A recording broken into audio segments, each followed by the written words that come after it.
Bismillahirrahmanirrahim. Assalamualaikum warahmatullahi wabarakatuh. Alhamdulillahirabbil alamin. Wabihi nasta'inu ala umurid dunya waddin. Wassalatu wassalamu ala asyrafil anbiya'i wal mursalin, sayyidina wa maulana Muhammadin wa ala alihi wa sahbihi ajma'in. Rabbi syrah li sadri wa yassir li amri wahlul 'uqdatam min lisani yafqahu qawli. Amma ba'd. Ada sebuah kisah pada masa Daulah Islamiyah atau kerajaan Islam di Turki Utsmani. Ada seorang raja muda yang bernama Muhammad Al-Fatih. Kepemimpinannya sudah diprediksi jauh sebelum ia dilahirkan melalui hadis Rasulullah Shallallahu Alaihi Wasallam bahwasanya kota Konstantinopel akan jatuh ke tangan Islam. Pemimpinnya sebaik-baik pemimpin dan pasukannya adalah sebaik-baik pasukan. Pada suatu ketika ayahnya Sultan Murad II sedang menunggu kelahiran putra ketiganya.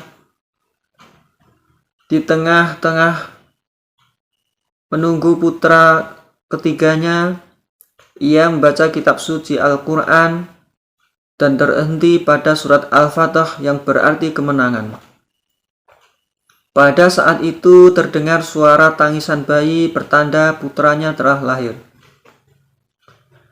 Sultan Murad II memberi nama anaknya Muhammad.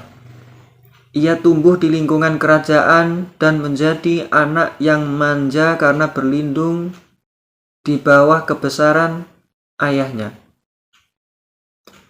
Setelah kematian dua kakaknya, tinggallah Muhammad, harapan terakhir Sultan Murad II.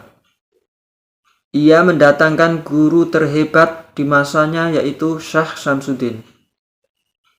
Muhammad Al-Fatih mempelajari ilmu agama dengan disiplin, mempelajari ilmu bahasa, ilmu sosial, ilmu pengetahuan tentang hewan dan tumbuhan. Ia pun mempelajari teknik perang dan astronomi.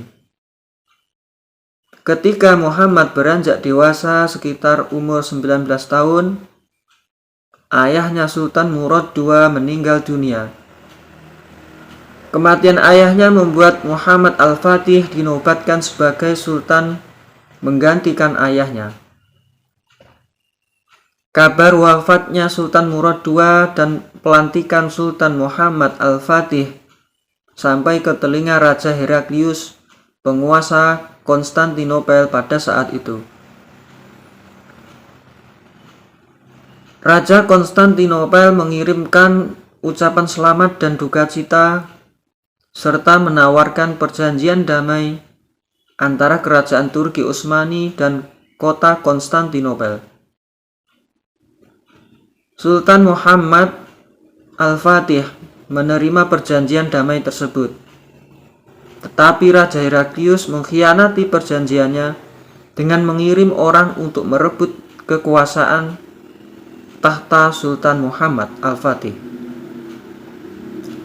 Kemudian Sultan Muhammad marah dan akan merebut kota Konstantinopel. Sultan Muhammad dan pasukannya membuat benteng selama 5 bulan untuk mencegah bantuan datang kepada Raja Heraklius. Setiap kapal yang menerobos langsung dihancurkan dengan meriam. Setelah persiapan selesai, Sultan dan pasukan bersiap menuju tanah pertempuran. Sultan Muhammad Al-Fatih membawa pasukan 250.000 tentara. Perang berlangsung selama berminggu-minggu. Selama 40 hari peperangan berlangsung, tetapi pasukan Sultan Muhammad belum dapat merebut kota Konstantinopel. Hal ini memicu perdebatan di dalam pasukannya. Melihat hal ini, Sultan Muhammad menjadi bimbang dan sedih. Akan tetapi gurunya Syekh Syamsuddin datang menemuinya. Kemudian Syekh Syamsuddin mengajak Sultan Muhammad ke suatu tempat yang tak jauh dari tembok Konstantinopel. Mereka bertemu dengan sebuah makam pejuang penakluk Konstantinopel di masa sebelumnya. Ia berwasiat untuk dimakamkan di sana karena ingin mendengar kemenangan Islam dalam menaklukkan kota Konstantinopel.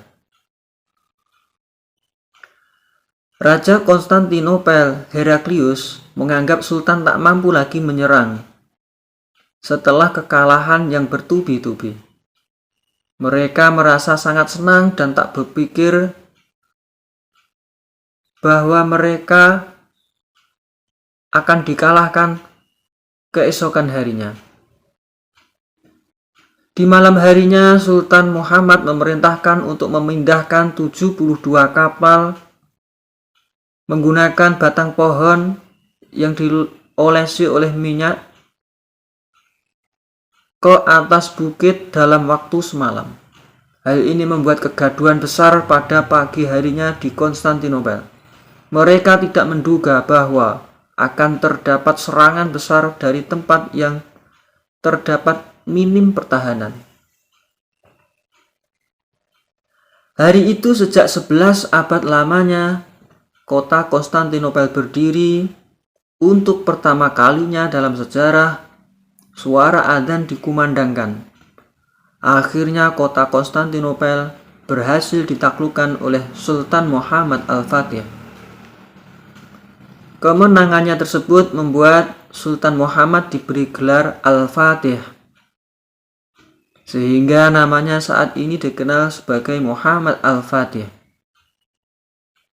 Demikian tadi kisah tentang Muhammad Al-Fatih. Semoga kita bisa meneladaninya, meneladani sifat rajin beribadah, rajin belajar, serta berakhlakul karimah. Semoga bisa bertemu di lain kesempatan.